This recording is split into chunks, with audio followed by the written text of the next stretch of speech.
जय हिंद दोस्तों। तो फाइनली इंडिया में क्रिप्टो रेगुलेट होने जा रहा है। इसमें कितनी सच्चाई है, डिटेल में समझेंगे इस न्यूज़ को। और इसके अलावा बात करने वाले हैं ब्लम के बारे में, क्योंकि फाइनली उन्होंने कुछ अनाउंसमेंट किया है। और हाँ, इथेरियम पंप करेगा नहीं करेगा, ईटीएफ का डाटा क्या कहता है वो भी बताऊंगा, और एक हिडन एयर ड्रॉप के बारे में भी बताऊंगा। तो लाइक वाइक करो, फटाफट डिस्क्लेमर पढ़ो। I am not a financial adviser, जो सीखता हूँ वो सिखाता हूँ।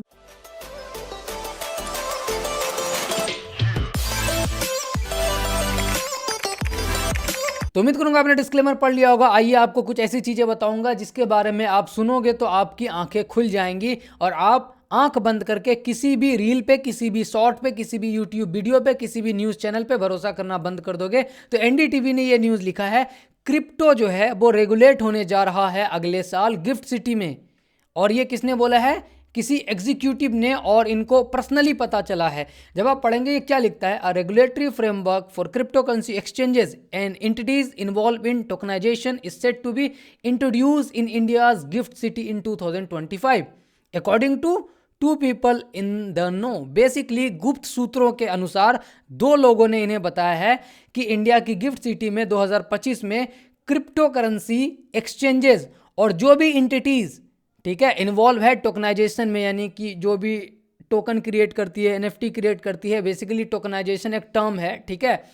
तो इसमें जो भी इन्वॉल्व हैं उसके लिए एक रेगुलेशन और रेगुलेटरी फ्रेमवर्क बनेगा। अकॉर्डिंग टू द पीपल, जिन लोगों ने इनको बताया है, IFSCA, ये कौन है? IFSCA जो है ना, जो इंडिया की गिफ्ट सिटी है, उसकी आप बोल सकते हैं देख रेख यही लोग करते हैं। रेगुलेटरी बॉडी आप बोले वो लोग करते हैं, ठीक है। और यही लोग जो होंगे वो अथॉरिटी होंगे रेगुलेशन का। पढ़ने में तो आपको लगेगा यार क्या तगड़े तगड़े वर्ड्स एंड सेंटेंस लिखे हैं, मतलब हो रहा है। और बहुत बुरा लगा जब मैंने न्यूज़ सुना। मुझे किसी भाई ने किसी का रील भेजा, ठीक है, मैंने देखा, मैंने बोला यार ये क्या हो रहा है, मुझे नहीं पता इसके बारे में। फिर मैंने यूट्यूब पे सर्च किया तो वीडियो भी बनी हुई है इसके ऊपर बहुत सारी। और रियलिटी बताऊं, मैं आपको दिखा देता हूं, बताऊंगा नहीं, क्योंकि मैं यही बोल रहा हूँ कि किसी पे भरोसा मत करो, मुझ पे भी मत करो, ऑफिशियल डॉक्यूमेंट पे करो। 18 दिसंबर को ये न्यूज़ आई और लोग पिछले 4 दिन 5 दिन से वीडियोस भी बना रहे हैं और ट्वीट पे ट्वीट चल रहा है, ब्रेकिंग न्यूज़, वायरल न्यूज़।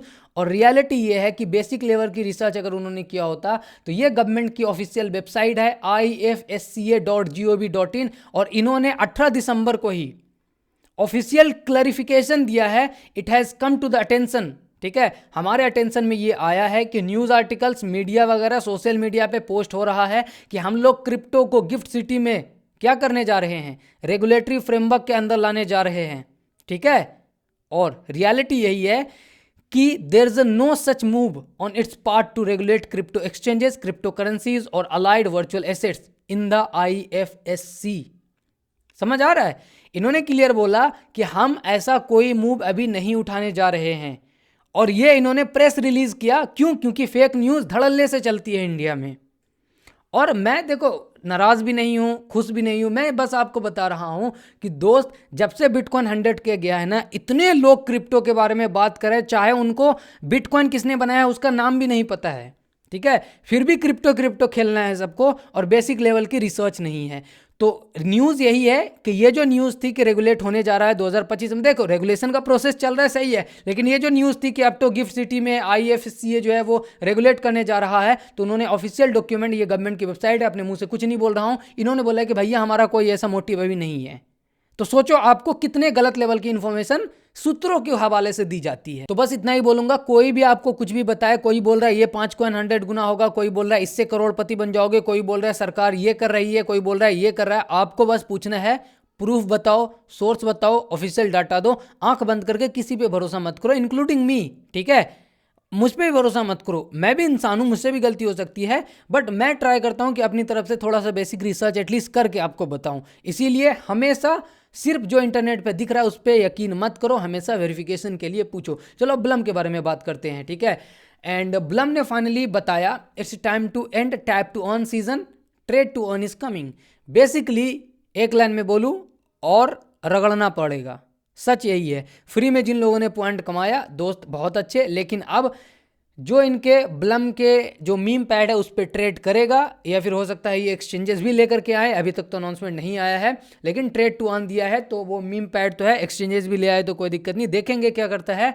अब ट्रेडिंग के बेस पे पॉइंट मिलेगा, बाकी डिटेल्स आने वाली है, लेकिन बस इतना ही न्यूज़ है। 80 मिलियन 70 मिलियन यूज़र हो चुका है, लिस्टिंग का कोई खबर नहीं है, ठीक है। अब तो फ्री वाले कर रहे थे, अब पैसा दे करके करना होगा, ठीक है। एंड उस टाइम पे भीड़ घटेगी बहुत जल्दी, अभी देखना ना, जैसे ही ये वाला ट्रेड करने वाला ऑप्शन आएगा भीड़ घटेगी, कोई दिक्कत नहीं। इसके अलावा कोई न्यूज़ नहीं, कोई आपको फेक फर्जी बोले हाँ लिस्ट होने वाला है अगले महीने पिछले महीना, बस उसे बोलो सीधा रिपोर्ट करो, ठीक है, क्योंकि न्यूज़ इतना ही है, ट्रेड टू अर्न सीजन आने वाला है। इतना समझ में आ गया। बात करते हैं मार्केट में क्या चल रहा है, ठीक है। तो बेसिकली अगर आप टेक्निकल एनालिसिस के हिसाब से देखेंगे तो मार्केट थोड़ा सा दिक्कत कर रहा है, लेकिन फंडामेंटल के हिसाब से देखेंगे तो मार्केट में ज़्यादा दिक्कत नहीं आई है। मैं आपको बेसिक बता देता हूँ मेरा प्लान क्या है, ठीक है। आप फॉलो करो ना करो कोई दिक्कत नहीं है, आपकी मर्जी है दोस्त। यहाँ पे हमने ऊपर जाने से पहले बहुत अच्छा रेंज बनाया था एंड देन इथेरियम बहुत तगड़ा रैली किया था एंड हम अभी उसी पे लोगों को बेवकूफ़ बना रहे थे। अगर हम यहाँ पे रेंज फॉर्मेशन करते हैं, ठीक है, क्योंकि हम उसी एरिया पे है, तो जब तक ये इस एरिया को सस्टेन कर रहा है लॉन्ग टर्म वाइज हम उम्मीद करेंगे थोड़ा सा ऊपर जाने का, ठीक है। और ये अच्छी चीज़ है, थोड़ा सा ऊपर जाएगा एंड ये हमने पास्ट में किया हुआ, यहाँ पे देखो बहुत अच्छा बॉक्स बना एंड देन रैली किया। तो अगर वही चीज़ हमें सिमिलर देखने को मिलती है तो बल्ले बल्ले। मॉर्निंग में मैंने आपको न्यूज़ दिया था कि मार्केट में थोड़ा सा मूवमेंट आएगा, बहुत शांत चल रहा था क्योंकि वीकेंड था, सैटरडे संडे पूरा अमेरिका छुट्टी मना रहा था, ठीक है। एंड यकीन मानो मेजोरिटी वॉल्यूम वही ड्राइव करता है, यूएस सेशन जैसे स्टार्ट होता है, अमेरिका की मार्केट स्टार्ट होती है एंड वहाँ से आता है। बीटीसी की अगर बात करें तो बीटीसी में दो पॉजिटिव चीज़ है अगर सही हुआ। पहला तो ये डबल बॉटम बना रहा है और ये कब क्लियर होगा, जब ये इसके ऊपर निकल जाएगा 99,500 के ऊपर एंड देन ये ट्रेंड लाइन भी बन रहा है, आप यहाँ पे देख लो, ठीक है। ये एक फेक आउट था, ये ट्रेंड लाइन बन रहा है, तो अगर इसके ऊपर निकलता है देन हमारा ये डबल बॉटम सक्सेसफुल हो जाएगा। अगर नहीं ये इसको ब्रीच कर लेता है $92,000 को, तो यहाँ पे जो स्टॉप लॉस होगा लोगों का वो लेने के लिए इस सपोर्टिंग जोन पे आ सकता है या इस सपोर्टिंग जोन पे। ये है मेरा बेसिक एनालिसिस बीटीसी को लेकर के। अगर हम ऑल्ट कॉइन की बात करें तो टोटल पे आते हैं। टोटल मार्केट कैप क्या कर रहा है, टोटल मार्केट कैप बहुत बुरे सिचुएशन में नहीं है, अभी भी अच्छे ही सिचुएशन में है, मैं आपको दिखाने का ट्राई करता हूँ। तो ये है टोटल मार्केट कैप जो कि एक रैली किया था एक बार ब्रेकआउट मिलने के बाद। डेली में मैं थोड़ा सा दिखाता हूँ आपको, तब तक लाइक कर दो, फ्री में लाइक होता है, ठीक है। तो टोटल मार्केट का यहाँ पे एक बार दो बार and then third time reject होने के बाद जब एक बार इसके ऊपर निकला रैली किया एंड अभी रीटेस्टिंग चल रही है। तो अभी भी हम लोग क्या बोलते हैं प्रॉपर स्ट्रक्चर के ब्रेकडाउन में नहीं आए हैं हम टोटल के हिसाब से अगर बात करें, राइट। अगर हम फंडामेंटल के हिसाब से बात करें तो फंडामेंटल ना बहुत बेहतर है मेरे हिसाब से, मैं आपको कुछ दिखाता हूं। सो बेसिकली इथेरियम का ETF जो है ना जुलाई के एंड टाइम पे आया था एंड अगर आप जाकर के डाटा चेकआउट करेंगे तो आपको दिखेगा कि ये जुलाई के एंड में, और उस टाइम पे प्राइस कितना था इथेरियम का, $3,400 $3,300 एंड देन जुलाई से हमें, ठीक है, कुछ महीने तक बहुत अच्छा खासा, आप देखो ये ग्रीन वाला जो है ना, ये ग्रीन वाला है कि कितना कितना इथेरियम खरीदा गया है ETF में। देखो 92,000 इथेरियम। अब आप इथेरियम का प्राइस कितना है, $3,500 $3,100 $3,200 कैलकुलेट कर लो, मिलियंस डॉलर्स का खरीदा गया है। और अभी इथेरियम टोटल, ठीक है, बिलियंस में खरीदा जा चुका है। ये ग्रीन वाला देखो स्टार्ट हुआ था तो कम खरीदा जा रहा था, लेकिन पिछले 2-3 हफ्ते में अगर आप देखेंगे तो बहुत अच्छा खरीदा गया है। लेकिन प्राइस कहाँ पे है दोस्त, प्राइस अभी भी $3,200 पे है। मतलब कि जहां पे इथेरियम ETF अप्रूव हुआ था प्राइस अभी भी वहीं पे है, लेकिन इथेरियम ETF में बिलियंस ऑफ डॉलर का इथेरियम खरीदा गया है, ठीक है। तो इसका क्या मतलब है, प्राइस अभी फंडामेंटल को कैच नहीं कर पाया है, तो चांसेस आर देयर कि इथेरियम ट्राई करेगा फंडामेंटल से मैच करने का, ठीक है। लेकिन हाँ मैं थोड़ा सा मार्केट में केयरफुल ही हूँ, ज़्यादा लेवरेज का यूज़ नहीं कर रहा हूँ। और ऑल्ट कॉइन अगर मैं ट्रेडिंग वाइज ले रहा हूँ, ऐसा नहीं कि किसी ने बताया या फिर कहीं दिखा, तो मैं प्रॉपर, मान लो मुझे एक ट्रेड करना है तो मैं प्रॉपर स्टॉप लॉस लगा रहा हूँ एंड उसके बाद ट्रेड ले रहा हूँ। ये सीज़न वो नहीं है कि हाँ बस आंख बंद करके खरीदते जाओ, आंख बंद करके खरीदने वाला सीज़न आएगा एक बार जब मार्केट फिर से, क्योंकि अभी मार्केट बेस ढूंढने की कोशिश कर रहा है, एक बार बेस ढूंढ लेगा तब आंख बंद करके खरीदने वाला सीज़न आता है। लेकिन आपको नहीं खरीदना है आंख बंद करके, आंख खोल करके बेसिक रिसर्च करनी है। वो सीज़न कब आता है मैं आपको दिखाता हूँ। जैसे इथेरियम का ही हम एग्जांपल लेते हैं, तो इथेरियम जब यहाँ पर से एक बॉक्स बना करके ऊपर गया था तो इस रेंज में जहाँ पे भी इंसान ने खरीदा था, इस रैली में जहाँ पे भी खरीदा था वो प्रॉफिटेबल था, ठीक है। तो एक बार जब रैली स्टार्ट होगा ना तो बीच में कहीं पे भी इंसान एंट्री लेता है तो चांसेस आर देयर कि वो रैली में प्रॉफिटेबल हो जाता है, लेकिन स्टिल आंख बंद करके नहीं खरीदना है। वो एक लाइन होता है बोलने वाली जो मैंने बोल दिया। तो आई थिंक इतना समझ में आ गया होगा। अब अगर ऑल्ट कॉइन की बात करें तो कुछ ऑल्ट कॉइन जैसे मैं आपको दिखा देता हूँ, बाइंग जोन में कौन कौन सा है, एक पार्सल जो है जो बाइंग जोन में है, पार्सल ने अपने एरिया से अच्छा खासा पंप किया, कॉइनबेस ने लिस्ट किया एंड अगेन ये बाइंग जोन पे है, ये 0.3 एंड 0.35 बाइंग जोन है लॉन्ग टर्म के हिसाब से एंड देन ब्रेकआउट करेगा इसका, देन हम बढ़िया रैली इसमें देख सकते हैं। अभी मेरा टारगेट $1 का है बुल मार्केट में, ओल्ड सीजन में। कब आएगा ओल्ड सीजन किसी को नहीं पता है, ये कड़वा सच है। अगर हम एवो की बात करें तो एवो अभी वहीं पे है जहां पर से ये वापस ऊपर गया था, ठीक है, एंड आप देख सकते हैं उसी जोन में है एवो। तो एक बार एवो इस जोन को सस्टेन करे, चाहे बाइंग एरिया है, ये पूरा जोन ही बाइंग एरिया है, ठीक है, ब्रेकआउट करेगा तो स्टील में एवो को $1 जाता हुआ देखता हूँ। नियर की अगर हम बात करें तो नियर भी बाइंग एरिया में है, मैं आपको दिखाने का ट्राई करता हूँ। ये है नियर, ये था नियर, आप इसको डेली में देखेंगे। थोड़ा सा मैं साइड करता हूँ, अगर वीडियो को लाइक नहीं किया है तो कर दो लाइक। देखो नियर क्या कर रहा था, नियर यहाँ से 1 2 ट्रिपल बॉटम बनाया, फेक आउट दिया एंड बाउंस बैक किया जब, तो यहाँ से ऊपर गया। तो ये पूरा रेंज नियर के लिए स्पॉट बाइंग है मेरे लिए, ठीक है। इसके अलावा जेके सिंक, यस जेके सिंक अभी भी होल्ड है मेरा।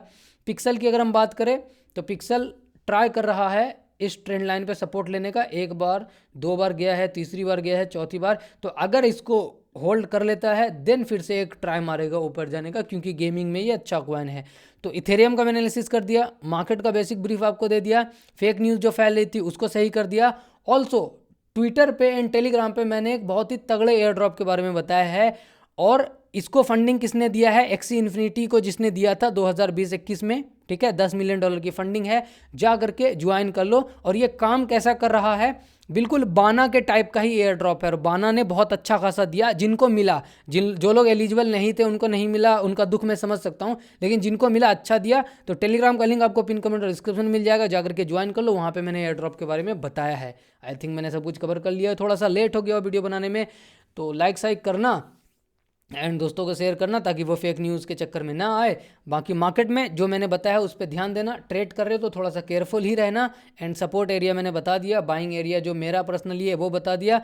आप बाय करो ना करो वो आपके रिस्क मैनेजमेंट पे डिपेंड करता है। टेक केयर, जय हिंद। अच्छा, यहाँ पे एक और इंपॉर्टेंट न्यूज़ है, वो है कि माइकल सेलर ने अगेन 5256 बिटकॉइन खरीद लिया, वो भी ऑलमोस्ट $561 मिलियन का, ठीक है। तो बहुत पैसा लगा रहा है, और ये इसका प्राइस क्या है, $1,06,000 के करीब इन्होंने एवरेज अभी खरीदा है, और इनके पास टोटल 4,44,262 बिटकॉइन हो गया है।